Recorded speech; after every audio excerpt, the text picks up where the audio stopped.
So apparently, Americans do technically have civil rights, um,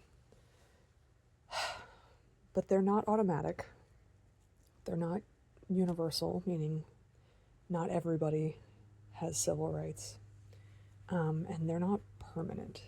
So whenever you hear about anybody talking about oh, white privilege, it's, you know, upsetting for a lot of us who are like, oh, we're poor white people, like what kind of privilege do I have?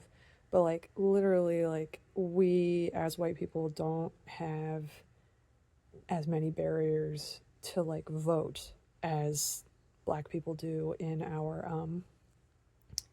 country. So just to contextualize, just to give kind of a backstory of why um people say things that kind of surprise, well, people used to say things that surprised me, the continued struggle for civil rights in the United States. That used to confuse me because I was like, everybody's good. But no, not everybody's protected. Civil rights are not automatic. Laws actually matter. And minorities who are specifically um, hurt by our systems and the people around us for all different kinds of reasons, they're typically the ones targeted by these intentional policy gaps and stuff. So this is I'm just Googling, my genuine thoughts. So why don't we have civil rights in America? So Americans do have civil rights. These protections are not automatic. They are not universal. They are not permanent. They are actively contested, and historic progress has faced persistent legal rollbacks, uneven enforcement, and institutional loopholes that cause significant disparities in how these rights are experienced across the country. So we can see different parts of this happening all over the place. So the uneven enforcement, we see a lot more. So if we're just thinking about Ohio, it's a lot more black people have been put into prison for just having weed. So many more black people have been put into prison for having weed than white people. So you can see uneven enforcement. Institutional loopholes, landlords and politicians use institutional loopholes all the time to not rent to people they don't like. So yeah. So let's continue with the Google answer because I'm rambling a little bit. So let's see. It says several specific factors explain why civil rights in America remain a volatile and incomplete project. So volatile meaning obviously violent sometimes, but just not stable. It's not civil rights are not a bedrock that is stable that we're building upon, because the people in power for decades and decades, hundreds of years if we want to go back that far, but let's just stay within our lived timeline right now. But people in power don't want people without power to have power. So this is just, I mean, honestly, if you're listening to my voice right now, you're probably like me. You probably don't have power over the systems that control our daily lives. I mean, we do as individual people who can enact change. But anyway, that's a different conversation. Okay, so the legal and constitutional structure. State versus federal authority. The U.S. Constitution creates a dual system of government, meaning there's meaning it's the federal government and the state government. They're supposed to have different types of powers and influence each other differently and do different things for the people that live within their borders. While the federal government sets baseline civil rights like gay marriage, yeah, I'm trying to keep it within my lifetime, but it's hard because we're literally in a situation right now where a lot of politicians have, and unfortunately, our Supreme Court has rolled back a lot of the civil rights movement, like from the 1960s. They've rolled back a lot of those victories for minorities. So anyway, okay. So while the federal government sets baseline civil rights, like gay marriage, like everyone can vote, everyone can get married, everyone can vote. States retain significant control over law enforcement, education, and voting procedures. This causes wide disparities in rights depending on where you live. So we see, oh my goodness, what is it called? Intimidation. So if you've been keeping up on the news for the last year or two, you'll notice ICE being everywhere. Schools, hospitals, churches, public places of worship, at courthouses, people going to do immigration correctly, literally getting kidnapped by ICE agents right outside of the door of the place where they were doing their paperwork, So keep an eye out for police officers and ICE agents specifically being near voting places, for example. They're trying to scare off minorities, essentially. If you are an American citizen and you are brown in any way, and there's ICE just hanging outside of the voting place, the polling place or the voting place, that you're supposed to be voting at, yeah, these people are just kidnapping anyone they want to, based on your skin color or your accent. So it's an intimidation tactic that some states use to keep people away from voting. Also, we notice in the education sector, especially, it's happening all over the country. I mean, it's been happening all over the country for decades, but essentially, you want to keep education as public as possible. And what we've been experiencing for the last few decades, the last, I don't know, when was Reagan? It happened a little bit before Reagan, but let's just put a stake in the sand. Okay. So since the Reagan administration, we as a country have noticed that private individual and private companies are more and more invested in privatizing education, meaning that only a few wealthier people can make sure their kids get educated, and then they're pulling them out of the public system, and the public education system only gets funded based on the students that are attending public schools.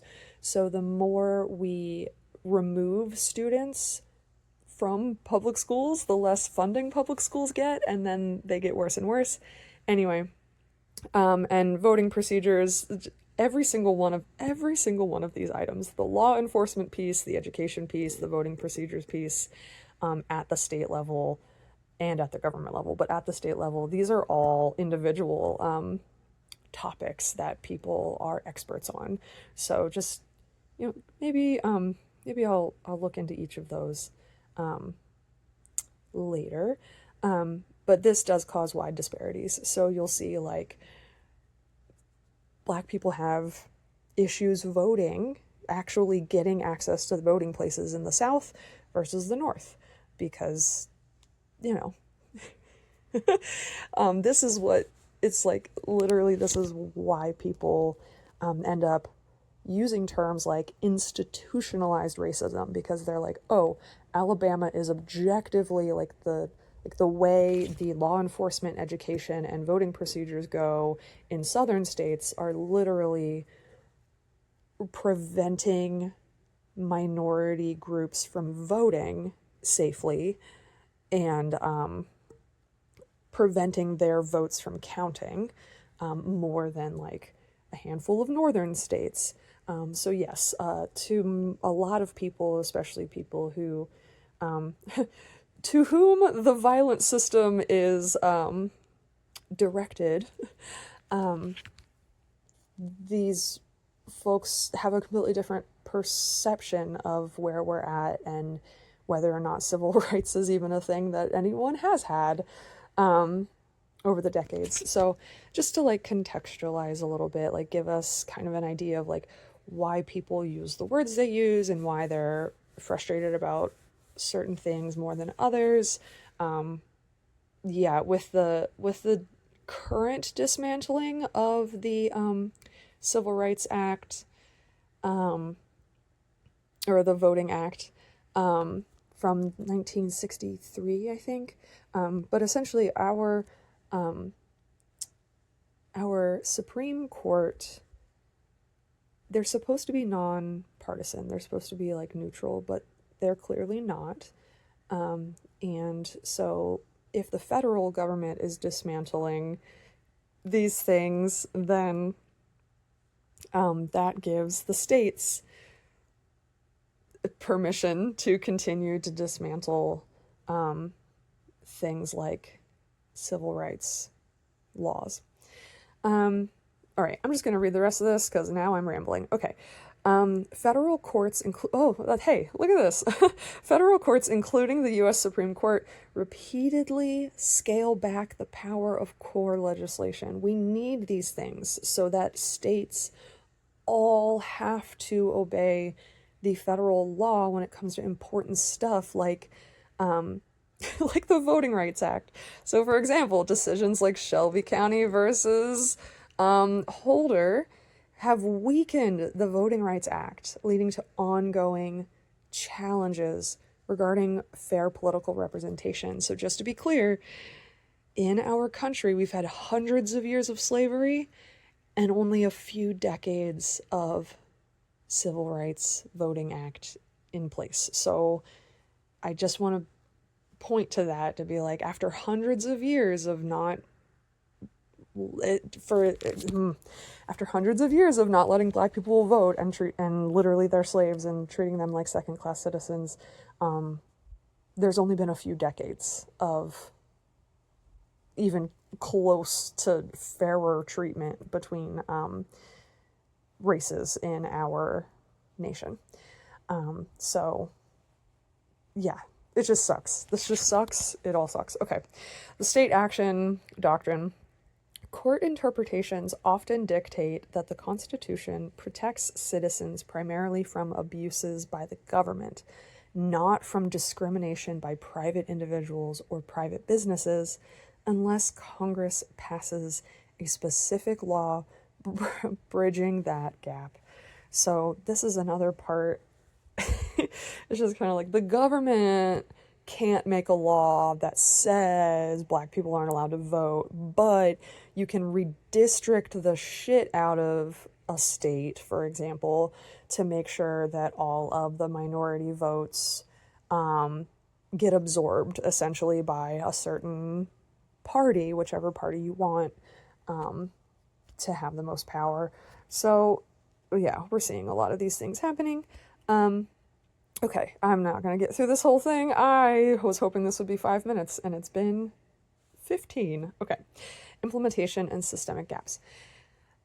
So the enforcement challenges. Even when civil rights laws are on the books, so even when they're like a real law in the law book, enforcement of these laws requires resources, political will. Again, if the law says don't be racist, but your governor is racist as hell, then you're not going to drudge up the political will to enact any of these civil rights policies. And continuous litigation. So this means that just going to court for every tiny little thing. And it's just like, the law says everyone gets to vote. So stop. Like, but then if the law says everyone gets to vote equally, and then states, if the federal law says everyone's allowed to vote equally, and then the states say, sure, but in this one district that may or may not be primarily black, or primarily whatever the minority is being discriminated against, this district over here, this little cutout of the city, they have to have all their votes done in person before 7 p.m. or whatever, at the physical location. Whereas the other counties in the state, or whatever the situation may be, they can all vote by mail or something. So it's like, are we giving certain restrictions to certain groups of people and then giving certain leeway to other groups of people? For example, I mean, I'm pretty sure the president voted by mail and then now, and he's also like simultaneously like, we need to get rid of voting by mail. So that's that kind of situation. This is not very clear. Okay. Or I'm not being clear. The text is fairly clear. So this means that marginalized communities frequently bear the burden and cost of suing to secure the rights guaranteed to them on paper. So a poor community might notice, like let's say a poor Appalachian community, they might notice that they're getting the short end of the stick, even though a law is protecting them. Well, the Appalachian community is, kind of broke, and the system keeps them that way, obviously. But how can people without a lot of resources go up against these bigger systems that have a ton of resources, especially when, clearly the Supreme Court right now, for example, is, completely bought by the interests of currently conservative people, like the one justice. Oh my gosh, he's been there for a long time, but essentially, like, rich politicians are like buying him houses and taking him on elaborate, expensive vacations, and then he gets back from these vacations, and then he, passes whatever bill that politician has been gunning for. So, it's just kind of corrupt. I think our checks and balances have been broken for a while, but we're seeing like the tail end of what all of these broken systems inevitably end up as, which is just, dysfunctional. So if you hear anybody say things like, the system is working as it was built to be unequal. Or if you see the system, this is just the result of the system working as intended, and it was intended to discriminate against poor people, then you can kind of see what they're talking about here, because as we're seeing, like, even if a federal law says everyone's allowed to vote, states can enforce that however they want and like kind of manipulate what the outcomes of that law actually look like in their states and their districts. Anyway, so institutional discretion. The broad language in laws, especially in the criminal justice system, allows for implicit bias. We all have this. I have this, you have this, everybody has this. And subjective enforcement, meaning, I might let you off the hook, but I'm going to throw her in jail. Or I might be nice to this half of the state, but the other half of the state, I just, they're annoying. And so they're annoying and I don't like them. So we're going to keep an extra close eye on them. You know what I'm saying? It's kind of like when we notice, it's like, oh, more like in Cincinnati, for example. If it's like, oh, there's more tickets, there's more like traffic tickets on the west side versus the east side. Let's just say that's a thing. Well, are there more police officers present and looking for people to give tickets on the west side versus the east side? Yeah. Like, if you're looking for problems, you're gonna find them. So if you put too many, like, if you put a ton of police officers on the west side of a city and only a few of them on the east side of a city, you're by default gonna find more crime in the city that you're monitoring more, you know? Like, the reverse of that, when we were in, you know, the height of COVID, one of the things our administration said at the time was like, oh, well, we know how to get the COVID numbers to go down. Let's just stop testing. So that's a... It's like, because if you don't test for COVID, then you're not going to find any. That's the exact same principle. It's just flipped. So it's like, if you have a ton of police officers concentrated in one neighborhood, then you're going to find a bunch of crime. If you have less police officers in that neighborhood, then you're going to find less crime. So essentially, subjective enforcement means that there's, at no point are we comparing apples and oranges. We're just sending a bunch of people to the apple factory and being like, all right, I need everyone's eyes on the apple factory. I need us to look at this and be really, really strict with our assessment. And then the orange factory, it's like, oh, we'll just send a guy over there every 6 months to make sure everything's going fine. And, you know, whatever he reports, that's fine. So that's essentially what we're doing to minorities. We're saying minorities and minority communities, like, just pick whichever one comes to mind. If we pay extra harsh, close attention to that group of people, then, and simultaneously we're ignoring other groups of people, or we're not monitoring other groups of people as harshly, then of course we're going to find more problems at the thing we're looking at. Anyway, I'm going to get stuck on this point, so let's keep going. This creates a reality where the letter of the law is applied unequally to different demographics. So that's a Brennan Center for Justice is the source on that one. So let's just finish this up. Historical and ongoing resistance. The legacy of history. The original United States Constitution accommodated institutions like slavery. So this means that the original Constitution said slavery is fine. Overcoming this foundation has required generations of social movements and constitutional amendments. Again, I am completely for amendments. Amendments are cool and good. We're all operating on these old laws. Old laws need updated. They aren't perfect. They're a starting place, not the ending place. So I love an amendment. I love a constitution, and then I love an amendment, because as society changes and times change, like, we need different things. If we just stuck to when the Constitution was written, we wouldn't have cars, we'd still be going horse and buggy, you know what I'm saying? All right, meaning that the United States has spent centuries playing catch up to its own stated ideals. So we say everyone's free, but then we don't actualize what that looks like. We only make it so that certain people can live a life that's free.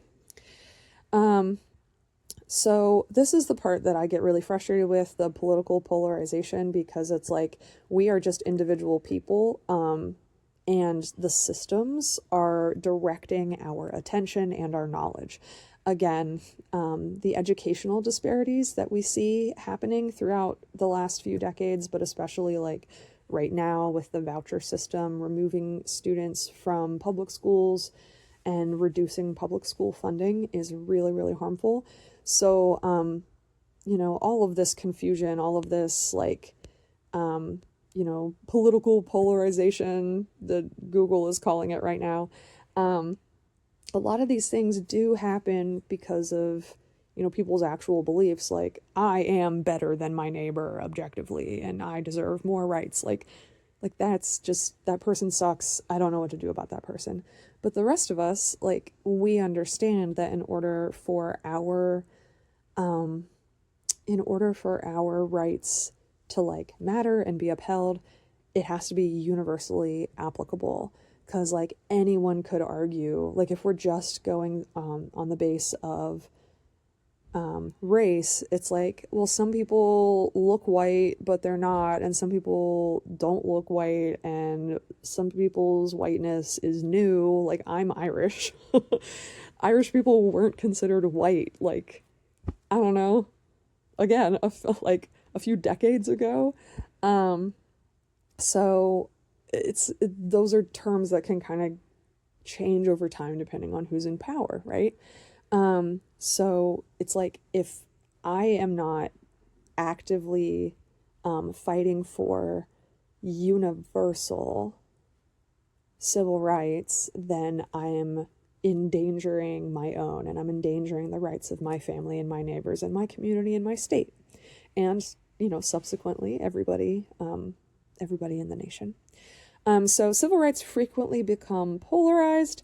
Debates over voting access, bodily autonomy, and equal protection often split along partisan lines, resulting in a cyclical process of gains being made in one legislative session and stripped away in the next. Essentially what this means is, like, if we let the universal concept of civil rights keep being split down the middle and keep being like, well, the right wants this and the left wants that, and the right wants this and the left wants that. It's like, well, the right wants people to do whatever they want with guns, but the left hates guns, and the right wants, the right wants farmers to vote, but they don't want people in the city to vote. And the left wants everyone to vote, including gay people. How horrible, or whatever. If we keep letting ourselves get split down the middle, then we'll never get to civil rights for everybody. So that's what I'm hoping for. That's what I'm working for, is like, you don't get more or less rights if you live in the city versus the country. You don't get more or less rights if you're black or white or brown or Asian or anything. You don't get more or less rights if you're gay or straight or cis or trans. Like, you all get the same rights. So, and that's the thing. It's like, when people get, upset about different types of subjects, I want everyone to know, it's like, I want everyone to have equal rights and equal protections.